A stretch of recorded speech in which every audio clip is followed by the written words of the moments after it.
రాష్ట్రంలో నూతన సర్పంచుల బాధ్యతల స్వీకరణ తేదీ మారింది. ముందుగా నిర్ణయించిన డిసెంబర్ 20న కాకుండా 22వ తేదీకి అపాయింటెడ్ డేను మారుస్తూ పంచాయతీరాజ్ శాఖ ఉత్తర్వులు జారీ చేసింది.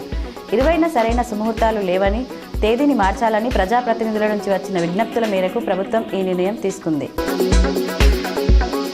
బిచ్కుంద మండలం శాంతాపూర్ సర్పంచ్గా స్వతంత్ర అభ్యర్థి కట్టా సంధ్యారెడ్డి ఘన విజయం సాధించారు. ఆమె K6 ఛానల్లో న్యూస్ ప్రెజెంటర్గా పనిచేస్తుంది. రాజకీయ పార్టీల మద్దతు లేకుండా స్వతంత్రంగా పోటీ చేసి విజయం సాధించడంతో గ్రామంలో పండుగ వాతావరణం నెలకొంది. తెలంగాణ జాగృతి అధ్యక్షురాలు కల్వకుంట్ల కవితను రాజు వెడ్స్ రాంబాయి చిత్ర బృందం హైదరాబాద్లోని జాగృతి కార్యాలయంలో బుధవారం మర్యాదపూర్వకంగా కలిశారు. చిత్రం భారీ విజయం సాధించడం పట్ల చిత్ర బృందాన్ని కవిత అభినందించారు. రైలు బయలుదేరడానికి 10 గంటల ముందే రిజర్వేషన్ ఛార్ట్లు అందుబాటులో ఉంచాలని రైల్వే బోర్డు నిర్ణయించింది. ఈ నిర్ణయం వెంటనే అమల్లోకి వస్తుందని తెలిపింది. ఇన్నాళ్ళు 4 గంటల ముందు చార్టును అందుబాటులో ఉంచేది. దీంతో స్టేషన్కు రావడం, ట్రావెల్ ప్లాన్ చేసుకోవడం వంటి ఇబ్బందులను ప్రయాణికులు ఎదుర్కొంటున్నారు.